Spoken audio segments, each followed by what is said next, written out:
क्या वाकई लगता है कि वो उनकी डेमोक्रेसी हमसे बेहतर है? हाँ, ये है वो डिफरेंट है, सही है, बेहतर है जी। इंडिया में ये है कि पिछले 10 साल जैसे नरेंद्र मोदी को आप बता रहे हैं कि वो पिछला साल टेन्योर भी उसने जो है वो गुजारा है और अभी भी गुजार है, तो वहाँ पे इस लिहाज से अगर देखा जाए तो एक सिस्टम जो है वो प्रॉपर चल रहा है। और हकीकत में ये है कि पाकिस्तान में जो डेमोक्रेसी है ना वो इंडिया के मुकाबले में बहुत ही कम है। ये बिल्कुल इसी वजह से वो तरक्की पजीर है अपनी काफ़ी मसनूआत में और बहुत बड़े काम कर रहे हैं वो। क्योंकि पाकिस्तान जब इंडिया से अलग हुआ था तो ये बिल्कुल एक न्यू बॉर्न बेबी था, इधर सारे सिस्टम डेवलप होने थे, जबकि इंडिया में वो सारी चीज़ें ऑलरेडी चल रही थी। हेलो गाइस, मैं Rukhsar Saath and you are watching audio reaction. सबसे पहले तो मैं आप सबका मशकूर हूँ कि आपने अपने कीमती वक्त में से वक्त निकाल कर मेरी वीडियो देखने के लिए आए। अगर वीडियो पर आ गए हैं तो आपसे रिक्वेस्ट है मेरे चैनल को ज़रूर सब्सक्राइब करते जाइएगा। आज जिस टॉपिक में अपनी वीडियो रिकॉर्ड करने टॉपिक बड़ा इंटरेस्टिंग है कि which is the best democratic country, मतलब पाकिस्तान और इंडिया में से कौन सा मुल्क है असल में डेमोक्रेसी चल रही है, रियल डेमोक्रेसी किस मुल्क में चल रही है, किस मुल्क में असल में अवाम का नुमाइंदे सेलेक्ट किए हुए निज़ाम चला रहे हैं। तो चलते हैं हम अपने अवाम के पास और इस पर लेते हैं अपने अवाम का रिव्यू। क्या नाम सर आपका? मेरा नाम अबू बकर। सर आज जिस टाइम में अपनी वीडियो रिकॉर्ड वो टॉपिक ये है कि कौन सा मुल्क असल डेमोक्रेटिक मुल्क है, इंडिया या पाकिस्तान, मतलब जहाँ जमहूरियत का निज़ाम चल रहा है, जहाँ हकीकत में जमहूरियत है, अवाम की राय शुमारी से वज़ीर आज़म या सदर को सिलेक्ट किया जाता है। देखें, पाकिस्तान में तो ऐसा अब नहीं रहा। पाकिस्तान में पॉलिटिक्स एक खिलवाड़ बन चुका है, सियासत एक मजाक बन चुका है, जो कि सियासत एक बड़ी पावरफुल चीज़ थी जिससे बंदा पाकिस्तान से उठ के पूरी दुनिया में अपना पैगाम नशर कर सकता था, पूरी दुनिया के निज़ाम को देखा जा सकता था। वही सियासत आज मजाक बन चुकी है। इंडिया के बारे में क्या ख्याल है कि क्या वो वाकई एक डेमोक्रेटिक मुल्क है, जमहूरी मुल्क है, जिस तरह वो कहते हैं कि वो दुनिया की सबसे बड़ी जमहूरियत है? जी बिल्कुल, इसी वजह से वो तरक्की पजीर है अपनी काफ़ी मसनूआत में और बहुत बड़े काम कर रहे हैं वो। एक वो यूनिक लोग हैं, वो इत्तिफाक के साथ चलते हैं, ठीक है।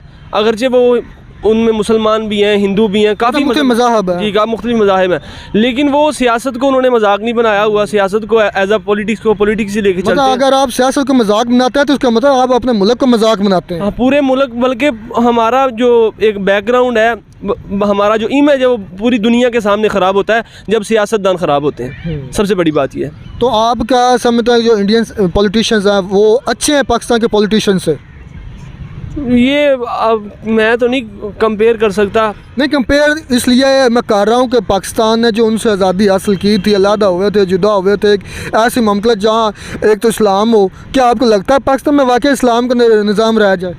पाकिस्तान में कोई इस्लामी निज़ाम का, बल्कि ना तो आवाम बिल्कुल है कि इस्लामी निज़ाम आए और ख़ुसूस बिलखुसूस हुक्मरान तो भी नहीं सोचते। तो क्या पाकिस्तान में वाकई आवाम की राय के ज़रिए ये हुकूमतें चुनी जाती हैं, आती हैं, जाती हैं? आपको क्या लगता है? पाकिस्तान की आवाम की राय के मुताबिक कुछ भी नहीं होता। जो ऊपर के लेवल के बंदे हैं, वो ऊपर के लेवल के कौन सा बंदे? ऊपर के लेवल के बंदे आप ये जो लगा लें कि बड़े बड़े लोग हैं, ऑफिसर्स हैं, या जिनकी पावर है, जिनका सिक्का चलता है। जिनका सिक्का चलता है। किनका सिक्का चलता है?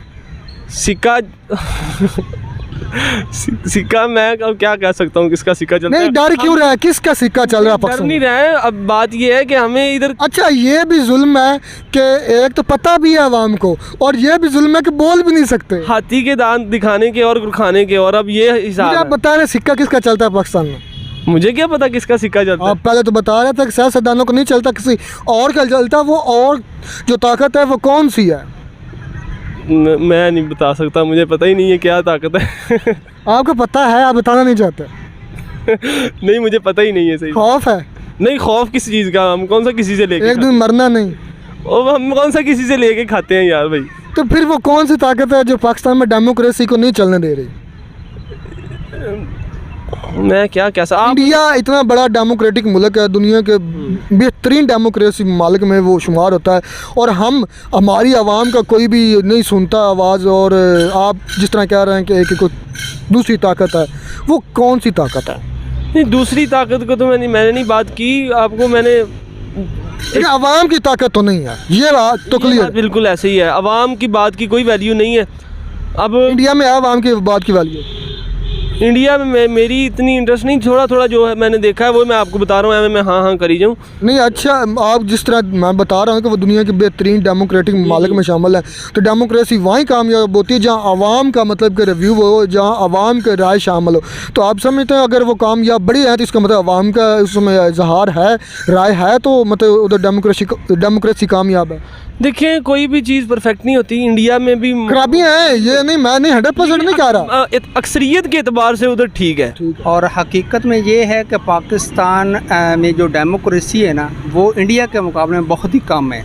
वहाँ पर रियलिटी है और हमारे पाकिस्तान में जो है ना वो डिफरेंस है। एक दो ख़ानदानों ने इस पर मुनाफली की हुई है, ठीक है ना। इंडिया में माशाल्लाह ये है कि वो हमसे एजुकेशन में भी आगे, IT में भी हमसे आगे, एवरीथिंग मतलब वो हमसे आगे। बट हम क्यों नहीं आगे निकल सके? मेरी बात हमारे ये मैं पहले बात कर चुका, हमारा ख़ानदान दो हैं, पीपल्स पार्टी, नून लीग। जितने ज़्यादा आप देखें अमेरिका में क्या होता है, वो दो टेनोर निकालते हैं, उसके बाद वो दोबारा नहीं आता। इसकी रीज़न ये है कि इसलिए वो बहुत आगे निकल जाते हैं हमसे। और हम क्या करते हैं, एक पहले हमारा वालिद वज़ीर आज़म होता है, 10 साल वो करता है, उसके बाद उसकी बेटी आ जाती है, फिर बेटा आ जाता है, अब ये सिलसिला चलता रहता है। तो अब मुझे बताएं। जी सर, तो जो इंडिया है वो उधर भी तो 2 मरतबा अब मोदी साहब हैं, वो मतलब दूसरी मरतबा सेलेक्ट हुए, और तीसरी मरतबा फिर उनकी आवाम कह रही हैं कि मतलब कि हम तीसरी मरतबा फिर मोदी को सिलेक्ट करेंगे। अगर ये आप पहले जो अगर यही पैरामीटर लगाएं तो इंडिया में तो वो कामयाब रहे और मज़ीद तरक्की कर रहा है। इतनी पिछले 70 साल में या 60 ईयर्स में इंडिया तरक्की नहीं की जितनी ये 8-10 साल में की है मोदी के दौर में, अगर पैरामीटर लगाएं। सॉरी टू से मैं ये कहना चाहता हूँ कि आप ये चाहते हैं कि अब वहाँ पर भी है, अब नेक्स्ट टाइम मोदी नहीं आएगा, मैं आपको 100% श्योर दिलाता हूँ, कभी भी नहीं आएगा। पर अवाम क्योंकि मेरा व्लॉग उधर चलते हैं, इंडिया में ज़्यादा अवाम मुझे देखते हैं, पसंद करते हैं, उनकी मेहरबानी, और मुझे वो यही कहते हैं कि भाई हम तीसरी मरतबा भी अगर मोदी साहब को सिलेक्ट करेंगे। बात सर मैं आई थिंक मेरा नहीं ख्याल कि वो रहेगा, बाकी रहेगा पाकिस्तान के बाद। क्या वो वाकई, आप मुझे ये बताएं, वो वाकई रियल डेमोक्रेसी है हकीकत पर? हमसे मतलब वो ज़्यादा बेहतर है। मेरे नज़दीक तो अगर देखा जाए तो दोनों ममालिक में डेमोक्रेसी जो है ना वो नहीं है।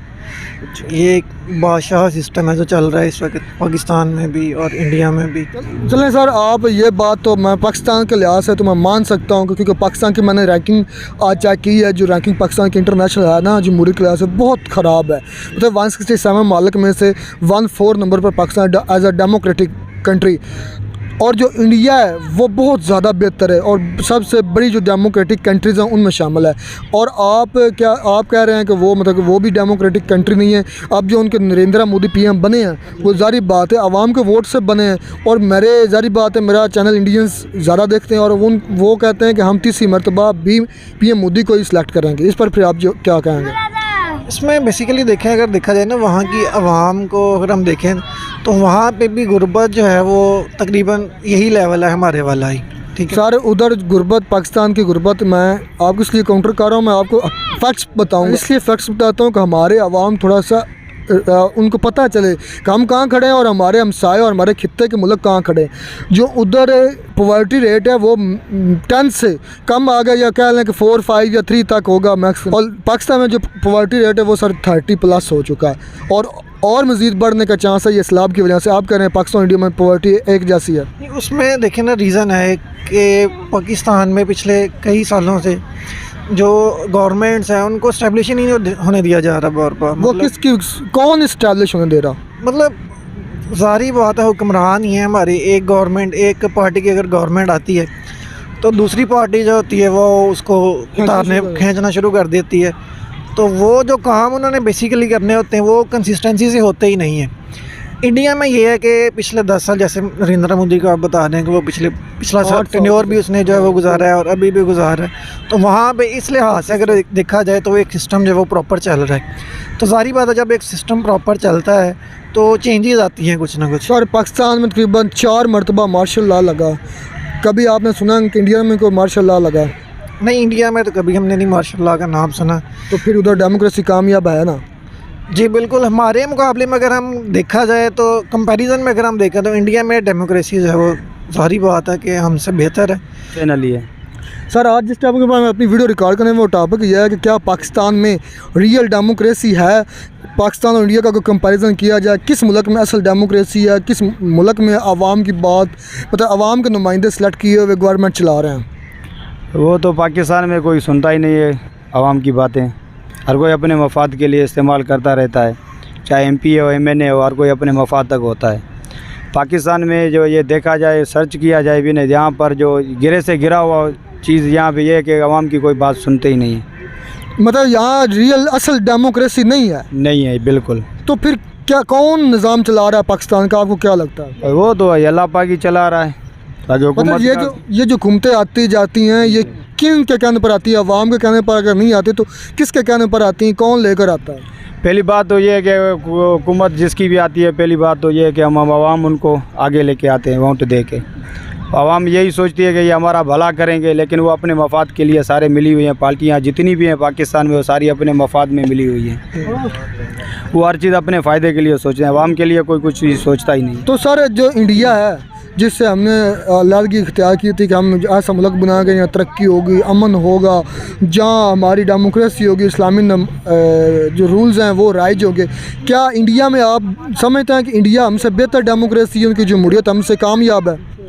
वो है, लेकिन यहाँ पे ये बात इंडिया की बात करें तो आप क्या वाकई लगता है कि वो उनकी डेमोक्रेसी हमसे बेहतर है? हाँ, ये है, वो डिफेंड है, सही है, बेहतर है जी। उन्होंने अपनी डेमोक्रेसी किस तरह बेहतर की, क्या किया, किसकी वजह से उनकी डेमोक्रेसी हमसे बहुत ज़्यादा बेहतर और दुनिया की बड़ी डेमोक्रेटिक कंट्रीज में वो शामिल है? वो इसी हिसाब से कि वो आवाम तक बातें करते हैं, आवाम तक आवाम का एजुकेशन है जी, एजुकेशन वगैरह है। यहाँ पे यही होता है, करप्शन नहीं है यहाँ पे। पाकिस्तान में पहली बात करप्शन बहुत ज़्यादा है। मैंने चाहिए कि डेमोक्रेसी है क्या। डेमोक्रेसी एक्चुअली पाकिस्तान और इंडिया का अगर हम कंपैरिजन करेंगे ना, तो इंडिया में जो डेमोक्रेसी है वो 1947 से पहले की है। तो उनका एक सिस्टम चला आ रहा है स्टार्ट से, पार्टीशन से पहले से, ठीक है, इसलिए वो उसको कैरी कर रहे हैं। क्योंकि पाकिस्तान जब इंडिया से अलग हुआ था तो ये बिल्कुल एक न्यू बॉर्न बेबी था, इधर सारे सिस्टम डेवलप होने थे, जबकि इंडिया में वो सारी चीज़ें ऑलरेडी चल रही थी। इस वजह से हमें लगता है कि उनकी डेमोक्रेसी बहुत ज़्यादा अच्छी है और मजबूत है।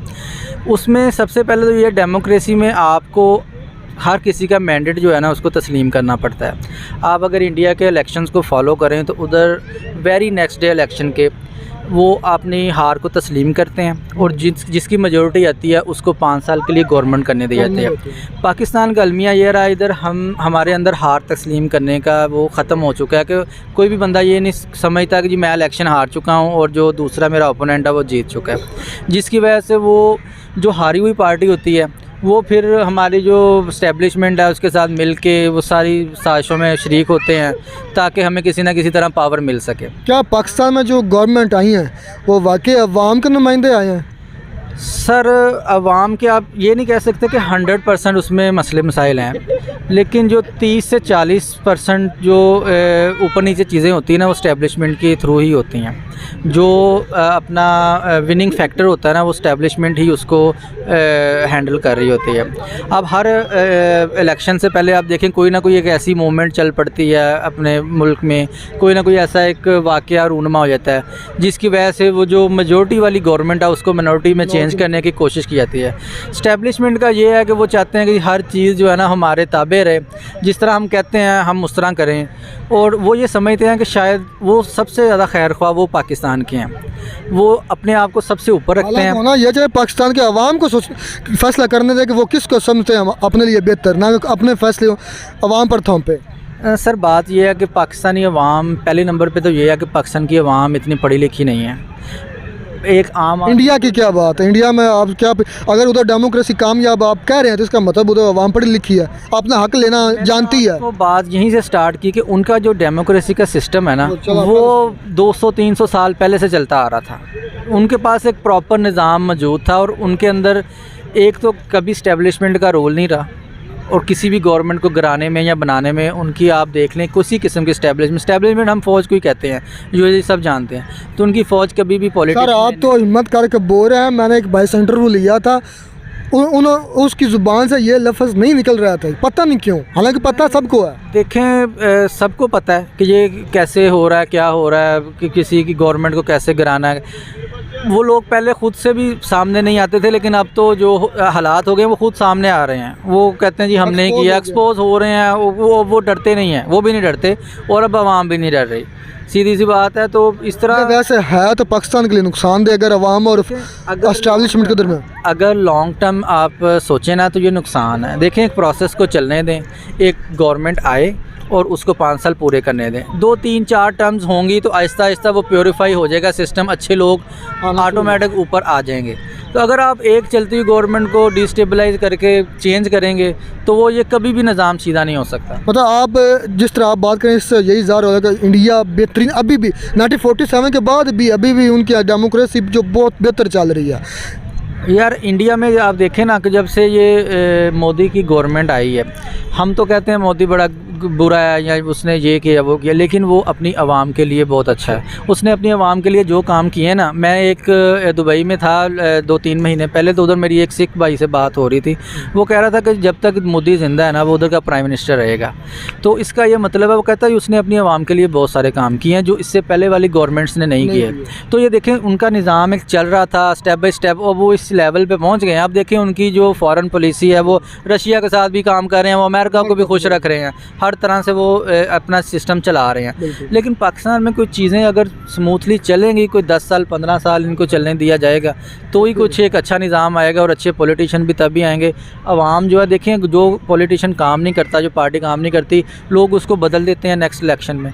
अगर आप फ्री एंड फेयर इलेक्शन करवाएं, 2 से 3 दफ़ा पाकिस्तान में फ्री एंड फेयर इलेक्शन हो जाए तो आपको खुद ब खुद एक अच्छी लीडरशिप, सियासी लीडरशिप भी पाकिस्तान को मिल जाएगी।